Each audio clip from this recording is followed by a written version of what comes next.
नमस्कार दोस्तों, पाठशाला टॉक्स पे आप सभी का स्वागत करता हूँ। चलिए आज हम स्टार्ट करते हैं मॉडर्न हिस्ट्री। ठीक है ना? देखिए आज हम स्टार्ट कर रहे हैं मॉडर्न हिस्ट्री की सीरीज़ स्टार्ट कर रहे हैं। देखिए जो आधुनिक भारत का इतिहास है हमारा, उसमें कोई भी एग्ज़ाम हो, जैसे आप हो, जैसे यूपीपीसीएस अभी हाल ही में होने वाला है, यूपीपीसीएस हो गया या एईडीओ का एग्ज़ाम हो गया या दरोगा का एग्ज़ाम हो या कोई किसी प्रकार की कोई भी एग्ज़ाम हो, यहाँ से आपको प्रश्न हमेशा मॉडर्न हिस्ट्री से आपको देखने को मिलेगा।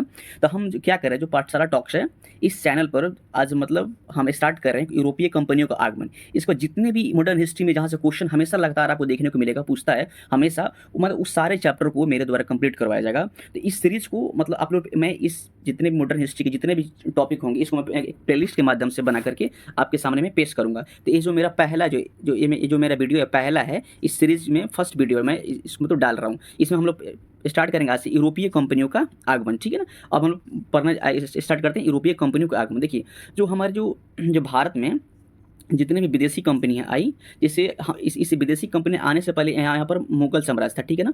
मुगल साम्राज्य का यहाँ स्थापना था। उसके बाद जैसे विदेश जितने भी वहाँ पर कुछ तो दुनिया का पतन हुआ और वहाँ पर पुनर्जागरण हुआ यूरोप में। उसके बाद यहाँ पर भारत में व्यापार के लिए विदेशों से क्या हुआ कि वहाँ से कंपनियाँ भारत में व्यापार करने के लिए आई। देखते हैं सबसे पहले कौन सी कंपनियाँ भारत में व्यापार करने के क्रम में सबसे पहले आई।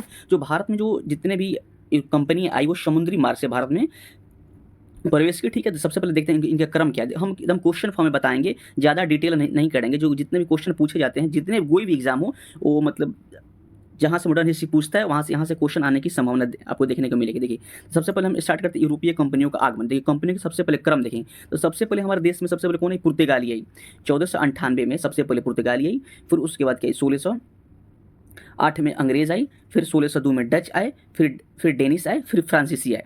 तो इस क्रम में अगर आपको देखेंगे, इसका ट्रिक है PEDDF। ठीक है ना?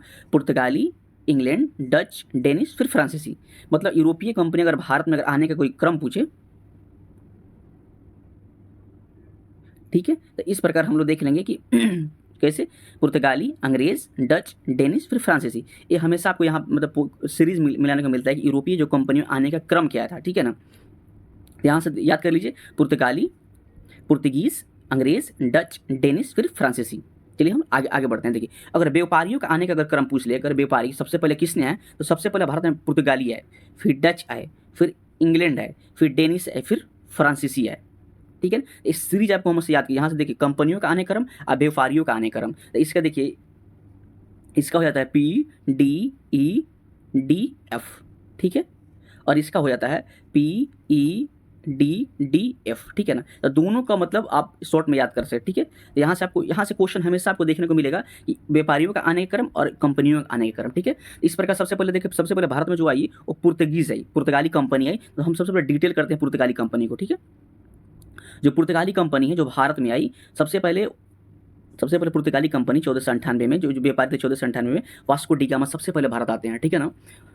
भारत आते हैं 1498 में समुद्र के माध्यम से, और उन्होंने एक नए समुद्री मार्ग की खोज की। वास्को डी गामा जब प्रथम बार जब भारत आते हैं, तो उनका जो स्वागत है वहाँ पर, जो कालीकट बंदरगाह था, वहाँ पर एक जेमोरिन राजा थे, वहाँ पर उन्होंने उनका स्वागत किया और उनको भारत में आगमन का उन्होंने क्या अनुमति दिया। ठीक है? उसके बाद उन्होंने अपना आए भारत में, यहाँ से व्यापार वगैरह किए। फिर व्यापार करने के बाद वो पुनः यहाँ से वापस लौट गए। जो फर्स्ट बार आए तो उन्होंने फिर यहाँ से व्यापार करके लौट कर यहाँ पर उन्होंने क्या किया, यहाँ पर मसाला वगैरह का, जितने भी काला मिर्च हो गया, यहाँ से मसाला हो गया, काला मिर्च हो गया, जितने भी मसाला ज़्यादातर यहाँ व्यापार करने के लिए मसाला हो गया, और जितने काली मिर्च वगैरह, जो धनिया वगैरह, जितने प्रकार के मसाला वगैरह थे, यहाँ से उन्होंने व्यापार करके ले गए। फिर उन्होंने पुनः 1502 ईस्वी में पुनः उन्होंने भारत में आया। वास्को डी गामा पुनः भारत में दूसरी बार आए। फिर तीसरी बार उन्होंने, जब प्रथम बार उन्होंने आया तो उनको प्रथम बार 60 गुना लाभ हुआ था। आप लूसेंट वगैरह आपको देखने को मिलेगा। जब प्रथम बार जो वास्को डी गामा भारत आए थे तो उनको कितना गुना लाभ हुआ, तो 60 गुना लाभ हुआ था। प्रथम बार उन्होंने व्यापार किया था और फिर उनके बाद यहाँ से ले गए, तो वहाँ पर वहाँ ले गए, तो वहाँ पर जो पुर्तगाल की राजधानी थी, तो वहाँ पर काफ़ी उन्होंने जितनी वस्तुएं थे उन्होंने काफ़ी महंगे दामों में बेचा और वहाँ से उनको लाभ काफ़ी प्राप्त हुआ था। फिर उसको तीसरी बार 1524 ईस्वी में भारत उन्होंने आगमन किया, लेकिन हालांकि वहाँ पर यहाँ पर उनकी मृत्यु हुई और कोच्चि में इनका दफन कर दिया गया। ठीक है? तो सबसे पहले देखा है तो भारत में सबसे पहले पुर्तगाली जो आए हुए थे, उनके सबसे पहले वास्को डी गामा आया था। ठीक है? Vasco D gamma. उसके बाद क्या हुआ, जब पुर्तगीज जब भारत में आने गए, फिर उसके बाद उन्होंने अपना एक वायसराय गवर्नर बनाकर वहाँ से जो पुर्तगाली जो कंपनी थी, तो सबसे पहले उसके बाद उन्होंने भेजा फ्रांसिसो डी अल्मीडा। इनको 1505 ईस्वी में पुर्तगालियों थे, उनको बना करके यहाँ भेजा गया था। ठीक है? उनका पुर्तगाली द्वारा इनको बनाकर भेजा गया यहाँ पर के उन्हें 1505 से लेकर 1509 तक इन्होंने ब्लू वाटर पॉलिसी लाया।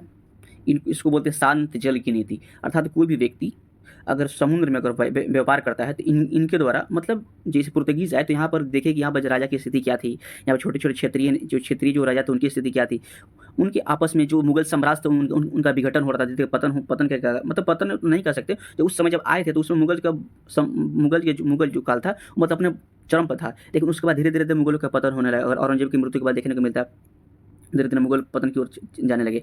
तो उन्होंने देखा कि यहाँ पर जो ब्रिटिश हो इनके बीच में जो था क्षेत्रीय जो राजा थे और जो भी राजा होते इनके बीच में मतभेद की स्थिति उन्होंने देखा, मतलब उन्हें पाया, और उन्होंने क्या किया, इसका फायदा उठा करके तो ब्रिटिश कंपनी प्रारंभिक रूप में देखने को मिलता है कि वो व्यापार करने के लिए आते, लेकिन उनकी महत्वाकांक्षा समय के अनुसार बदलते क्या उन्होंने राजनीति में प्रवेश किया। इसको ये डिटेल हम आगे मतलब पढ़ेंगे अगला नेक्स्ट चैप्टर में। लेकिन यहाँ पर सबसे डिटेल करने के यूरोपीय कंपनी का आगमन, तो यहाँ पर उतना डिटेल नहीं करेंगे, सीधा क्वेश्चन निकालेंगे। क्वेश्चन पूछे कि ब्लू वाटर पॉलिसी किसने लाया था? Francisco de Almeida. ये ब्लू वाटर पॉलिसी क्या था? अगर कोई व्यक्ति या कोई भी मतलब जाता है अगर समुद्र मार्ग से अगर यात्रा करता है तो उसके लिए इनसे एक परमिट लेना पड़ता है पुर्तगालियों से, ठीक है, और पुर्तगाली उसके बदले उनको पैसा देना होता है, उसके बाद ही वो व्यापार कर सकते हैं, ठीक है। तो उन्होंने ब्लू वाटर पॉलिसी लाया, अर्थात शांत जल की। तो क्वेश्चन सीधा पूछता है, हमेशा आपको देखने को मिलेगा कि ब्लू वाटर पॉलिसी किसने लाया था? तो फ्रांसिसो डी अल्मीडा, बस यहाँ से यही क्वेश्चन मिलता है। फिर उसके बाद आया फिर अल्बुकर्क आया, ठीक है। अगला जो पुर्तगाली थे उनमें जो अगला व्यक्ति था वो फ्रांसिसो डी अल्मीडा जो आए, जो 1505 से लेकर के 9 से लेकर 15 तक रहे। इनको भारत में पुर्तगालियों का वास्तविक संस्थापक इनको माना जाता है, ठीक है ना। और क्वेश्चन पूछे कि भारत में पुर्तगालियों का वास्तविक संस्थापक किसे माना जाता है? तो फ्रांसिसो डी अल्मीडा, ठीक है। ठीक, उन्होंने सबसे पहले क्या किया, 1503 में कोच्चि में प्रथम पुर्तगाली दुर्ग की स्थापना किया। दुर्ग मतलब छोटा सा किला अपना मतलब व्यापार के लिए, मतलब रखने के लिए छोटा सा एक दुर्ग का निर्माण किया। फिर उन्होंने क्या किया, 1510 में क्या किया कि आदिल शाह से गोवा छीन करके अपना अधिकार जमा लिया। देखिए पुर्तगाली आए थे व्यापार करने के लिए, उसके बाद धीरे अपने राजनीति प्रवेश करते हैं। क्या धीरे धीरे इनके जो नौसेना थी उतनी मतलब सशक्त नहीं थी, फिर भी मतलब यहाँ के जितने भी शासक थे उनसे काफ़ी अच्छा था, ठीक है ना। तो उन्होंने क्या किया, 1510 इसमें क्या किया कि आदिल शाह से गोवा को छीन लिया और उसके बाद अधिकार कर लिया, ठीक है। जो बीजापुर के शासक थे आदिल शाह, उनसे छीन करके उन्होंने अपना अधिकार कर लिया। जो फ्रांसिसो डी अल्मीडा है वो मलक्का पर इधर हारमू जल संधि आपको देखने को मिलेगा। अगर आप विश्व का मैप अगर देखें, जैसे आप देखेंगे विश्व का मैप, जैसे ए हो गया इंडिया, ठीक है। तो इंडिया यहाँ पर होगा, यहाँ फारसी खाड़ी, यहाँ पर होता है मलक्का, ठीक है। यहाँ पर मलक्का जल संधि, यहाँ पर हॉर्मुज जल संधि। तो यहाँ से लेकर के यहाँ तक जो पूरा जो साम्राज्य था ना, ये अल्बुकर्क यहाँ पर अपना अधिकार कर लिया, ठीक है ना। देखिए 1505 में यहाँ प्रथम पुर्तगाली कोच्चि दुर्ग का निर्माण किया। फिर 1510 में क्या किया, आदिल शाह से गोवा छीन लिया। यहाँ पे गोवा है, यहाँ पे गोवा था, गोवा छीन के यहाँ पूरा मतलब यहाँ से लेकर के पूरा मतलब जितने समुद्र में था जो ये इसके बाद ब्लू वाटर पॉलिसी ला ही दिया था फ्रांसिसो डी अल्मीडा। उसके बाद इन्होंने आए थे अपना साम्राज्य विस्तार किया और इनको वास्तविक संस्थापक के रूप में भारत में पुर्तगालियों के रूप में माना जाता है, ठीक है। इस प्रकार देखेंगे। इस पर चलिए हम लोग आगे देखते हैं। इसके बाद कौन है, इसके बाद इसके बाद जो है 1515 के बाद नीनो दी कुन्हा है, ठीक है। पुर्तगालियों का अगले जो शासक था नीनो दी कुन्हा है। इन्होंने अपना साम्राज्य विस्तार किया और वसीन की 1524 वसीन पर अधिकार किया और फिर 1535 में दीव पर इन्होंने अधिकार कर लिया, ठीक है। अब इस प्रकार आप देखेंगे कि जो पुर्तगालियों द्वारा इन पर अधिकार कर लिया गया, ठीक है। लेकिन हालांकि धीरे धीरे आप देखने को मिलेगा इनके बाद जो पुर्तगाली थे इनका मतलब क्या विघटन होने चला गया धीरे धीरे। इनका देखिए 1539 तक इन्होंने धीरे धीरे अधिकार किया, फिर इनका पतन होने लगा, ठीक है। चलिए इसका जो पुर्तगाली थे इनके बाद आया इसके बाद जो थे अंग्रेज है भारत में, ठीक है। इसके बाद क्या अंग्रेज है। इससे पहले छोटा सा फैक्ट यहाँ पर हम देख लेते हैं, छोटा सा एक डायग्राम बनाया गया, यहाँ से क्वेश्चन पूछता है हमेशा। देखिए 1505 में श्रीलंका खोज पुर्तगालियों द्वारा किया गया था। सबसे पहले पुर्तगाली है 1505 में ही श्रीलंका कोई पुर्तगाली किया गया। प्रथम फैक्ट्री कोच्चि में इन्होंने लगाया। जो पुर्तगाली थे अपना प्रथम फैक्ट्री कहाँ लगाया, 1503 में कोच्चि में लगाया। दूसरा सेंट थेमो दक्षिण पूर्वी तट पर इन्होंने प्रथम फैक्ट्री लगाया। सेंट थेमो था वहाँ पर दक्षिण पूर्वी तट पर इन्होंने प्रथम फैक्ट्री इन्होंने लगाया। मराठा द्वारा विजय इन्होंने सालसेट और वसीन पर 1749 में अपना अधिकार भी कर लिया। जो मराठा द्वारा इन्होंने विजय में इन्होंने सहयोग किया, सालसेट का द्वीप था और वसीन द्वीप था, दोनों पर इन्होंने मराठों का हेल्प किया। इन्होंने क्या जो पुर्तगाली थे दोनों इन्होंने हेल्प किया। तो क्वेश्चन पूछे कि सालसेट और वसीन पर मराठा विजय में हेल्प किसने किया था, तो पुर्तगालियों ने हेल्प किया, ठीक है। यहाँ से आप क्वेश्चन कर सकते हैं। और क्वेश्चन पूछेगा कि श्रीलंका खोज सबसे पहले किसने किया था, 1505 में पुर्तगालियों द्वारा किया गया था, ठीक है। यहाँ से क्वेश्चन मिलेगा। आगे हम लोग डिटेल करेंगे जो पुर्तगाली थे अपना मतलब प्रथम फैक्ट्री कब किए, कब स्थापित, एक डायग्राम फॉर्म में पूरा हम लोग एक बार देख लेंगे। आगे बढ़ते सब। उसके बाद अंग्रेज, ठीक है। जो उसके बाद जो आए अंग्रेज जो आए भारत में 1599 में आपको अंग्रेज सबसे पहले ईस्ट इंडिया कंपनी की स्थापना होती है, ठीक है। एक मर्चेंट एडवेंजर नामक दल द्वारा ईस्ट इंडिया कंपनी की स्थापना किया गया। ठीक है, दिसंबर 1600 में कंपनी का नामकरण एलिजाबेथ प्रथम थी जो 1600 ईस्वी में कंपनी का नामकरण कर दिया गया। उस समय भारत का जो बादशाह थे कौन अकबर थे 1600 में। उस समय जब क्वेश्चन पूछता है कि जब अंग्रेज कंपनी का स्थापना किया गया उस समय भारत के शासक कौन था, अकबर थे उस समय। ठीक है, जो 1600 ईस्वी में एलिजाबेथ प्रथम द्वारा स्थापना किया गया उस समय भारत में शासक कौन थे, अकबर थे। ठीक है, चलिए हम लोग आगे बढ़ते हैं इस पर अंग्रेजी डिटेल करें अंग्रेज के बारे में। ठीक है, 1611 में जो अंग्रेज कंपनी 1611 में प्रथम अपना अस्थायी कारखाना मसूलीपट्टनम में उन्होंने बनाया। जो अंग्रेज थे जो सबसे पहले जो 1599 तो भारत चले आए। ठीक है, उसके बाद उन्होंने वहाँ पर आने के बाद देखा कि यहाँ पुर्तगालियों का वर्चस्व था। उन्होंने धीरे धीरे अपना क्षेत्रीय जितने भी राजाओं थे उनसे अपना छोटा छोटा सहयोग के माध्यम से उन्होंने 1611 ईस्वी में प्रथम अस्थायी कारखाना मसूलीपट्टनम उन्होंने अपना लगाया। फिर उसके बाद 1613 में सूरत में प्रथम अस्थायी कारखाना लगा दिया। देखिए यहाँ क्वेश्चन पूछेगा कि जो अंग्रेज थे वो प्रथम बार अस्थायी कारखाना कब लगाए, यहाँ 1613 में सूरत में प्रथम बार अस्थायी कारखाना अंग्रेज द्वारा लगाया गया। ठीक है, देखिए कि 1609 में जब जो ब्रिटिशर्स आए तो विलियम हॉकिंस प्रथम आए थे। जो प्रथम पूछेंगे प्रथम ब्रिटिश कौन थे जो भारत आए, तो विलियम हॉकिंस जो थे वो जहांगीर के दरबार में जेम्स प्रथम के जो जहांगीर के विलियम हॉकिंस थे वो जेम्स प्रथम के पुत्र थे। ठीक है ना, इन्होंने विलियम हॉकिंस थे वो जहांगीर के दरबार में आए और इन्होंने अनुमति लिया 1609 में। ठीक है, इस प्रकार देखा जाए तो डिटेल हम लोग आगे जो नेक्स्ट वीडियो होने वाला है उसमें जो अंग्रेजी जो ईस्ट इंडिया कंपनी उसका डिटेल हम लोग पढ़ेंगे। लेकिन चलिए आगे हम जो बस यहाँ पर यूरोपीय कंपनी आगमन की सीरीज हुआ ना, इस बता दें यूरोपीय कंपनी का आगमन कब हुआ, फिर ब्रिटिशर्स कब आए, फिर डच का, फिर फ्रांसीसी कब आए, उनका प्रथम फैक्ट्री कब लगाया गया। जितने मतलब यहाँ से क्वेश्चन जो पूछने की संभावना है उस टाइप का हम आगे करवा के फिर निकलेंगे। फिर जो नेक्स्ट वीडियो होगा उसमें डिटेल पूरा करवाएंगे। ठीक है, फिर आइए डच देखें। डच जो नीदरलैंड वाले होते हैं उनको डच बोला जाता है। ठीक है, जो डच इन्होंने सबसे पहले अपना प्रथम कारखाना जो था वो मसूलीपट्टनम में लगाया।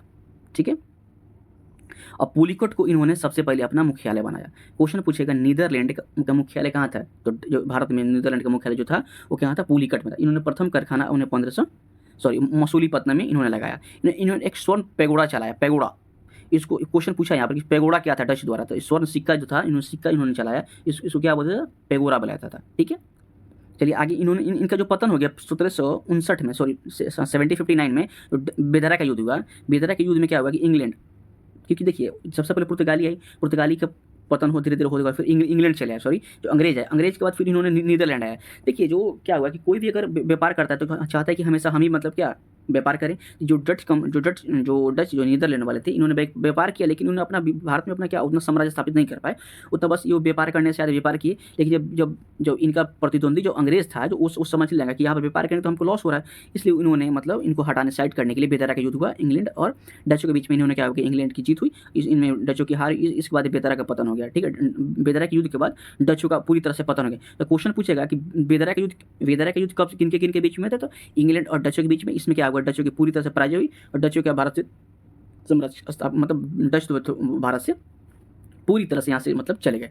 ठीक है, इसी प्रकार आगे हम लोग देखेंगे कि जो डच थे, डच पर डेनिस है। ठीक है, इस पर देखेंगे डेनिस है। ठीक है, 1616 में इन्होंने आया। सबसे पहले डेनिस है, उन्होंने सबसे पहले 1616 में भारत आगमन हुआ। इन्होंने 1640 में प्रथम फैक्ट्री स्थापन। ये क्वेश्चन पूछा कितना बार पूछा कि जो डेनिस थे इनकी प्रथम फैक्ट्री कहाँ है, तो ट्रेकोबार जो तंजौर है तमिलनाडु ये हो गया, ये तमिलनाडु में इनको तो प्रथम बार इन्होंने ट्रेकोबार में इन्होंने प्रथम फैक्ट्री 1640 में अपने इन्होंने स्थापित किया। ये क्वेश्चन पूछा हुआ कितना बार कि प्रथम फैक्ट्री 1640 में डेनिस द्वारा स्थापित किया गया। ठीक है, 1676 में सेकंड फैक्ट्री श्रीरामपुर जो बंगाल में यहाँ पर श्रीरामपुर है वहाँ पर, सॉरी यहाँ पे बंगाल था यहाँ पर बंगाल पर श्रीरामपुर में इन्होंने दोनों सेकंड फैक्ट्री डेनिस द्वारा सेकंड फैक्ट्री की स्थापना 1676 में किया गया। ठीक है, जो डेनिस तब इनका भी धीरे धीरे, क्योंकि देखिए अंग्रेज जो थे ना, अंग्रेज बहुत चालाक थे। मतलब जितने सारी कंपनी आई उनको सारे कंपनी जैसे पुर्तगाली भी है, डच भी है, इंग्लैंड भी आए, फिर डेनिस भी आए, फिर फ्रांसीसी आई। तो सारी कंपनी जो इंग्लैंड काफ़ी वर्चस्व थी, क्योंकि जो कंपनी थे वो प्राइवेट कंपनी थी। ठीक है, जो फ्रांसीसी थे वो भी मतलब सरकारी कंपनी थे। तो इन पे प्रेशर रहता था, इन लोग पे प्रेशर रहता था। ये स्वतंत्र कंपनी थे। ठीक है ना, जो कोई भी निर्णय लेते तो ये स्वतंत्र निर्णय लेते थे। ये जो कंपनियाँ थी इनको निर्णय लेने में समय लगता था, जिस कारण से इन्होंने अपना जो अस्थायी मतलब जो भी कंपनी व्यापार करते थे उनमें इनको हस्तक्षेप होने लगा, जिसके कारण से जो इंग्लैंड जो कंपनी थी, अंग्रेज जो थे, इन लोगों को मतलब क्या पराजित करने में ज़्यादातर सक्षम हुए। ठीक है, चलिए आगे हम इसी प्रकार आगे बढ़ते। डेनिस को जो फ्रांसीसी है, डेनिस के बाद फ्रांसीसी आई। ठीक है, देखिए फ्रांसीसी 1664 ईस्वी में इसकी कंपनी की स्थापना हुई, company of the Indus oriental के नाम से। कोलबर्ट थे उनके शासनकाल में इसी फ्रांसीसी कंपनी की स्थापना हुई। देखिएगा आपको देखने को मिलेगा फ्रांसीसी की स्थापना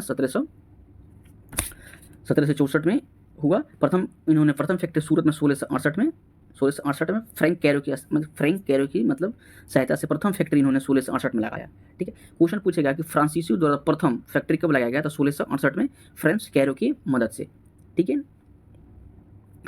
जो फ्रांसीसियों का पतन हुआ एक मतलब महत्वपूर्ण युद्ध, जब फ्रांसीसी वार हुए, ठीक है, कर्नाटक वार हुआ, ठीक है, जिसमें फ्रांसीसी और जो इंग्लैंड थे दोनों अब एक दूसरे के सामने फिर गए। तो फ्रांसीसी और जो इंग्लैंड हुआ, कर्नाटक में 3 गो वार हुआ। ठीक है ना, ठीक है। तो 1763 में एक वार हुआ जो तृतीय युद्ध हुआ। उसके पहले क्या हुआ, बीच में वांडीवास युद्ध, ठीक है ना, वांडीवास हुआ।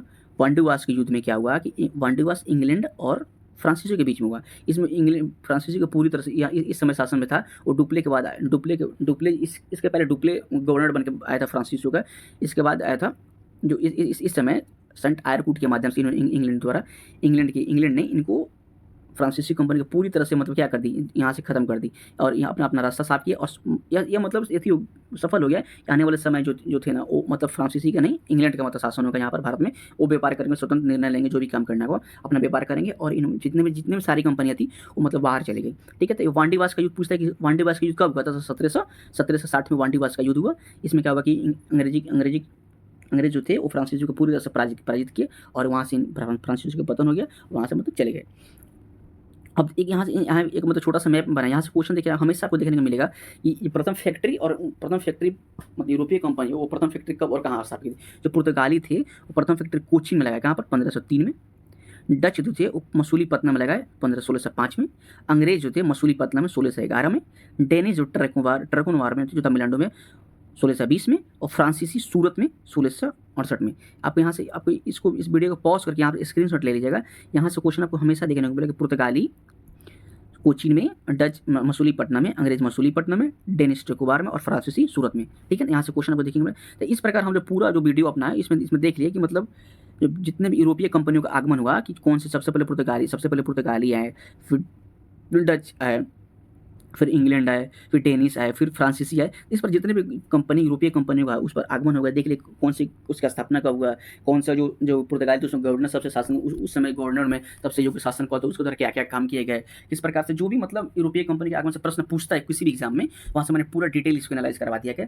आपसे मेरा रिक्वेस्ट यही है कि जो हिस्ट्री सीरीज स्टार्ट किया हूँ, इस सीरीज को आप लोग प्यार कीजिए, लाइक कीजिए, सब्सक्राइब कीजिए, ताकि चैनल मतलब बहुत लोगों तक जाए। इसका जितने भी गाँव के लोग होते हैं जो मतलब पढ़ने में सक्षम नहीं है, मतलब क्लास लेकर के, तो इस जितने भी मतलब लोग हैं इसको मतलब सब्सक्राइब कीजिए, शेयर कीजिए, ताकि अपना परिवार बढ़े, ताकि मैं आगे और वीडियो मतलब लाता रहूँ। इतना सुनने के आप सभी को धन्यवाद।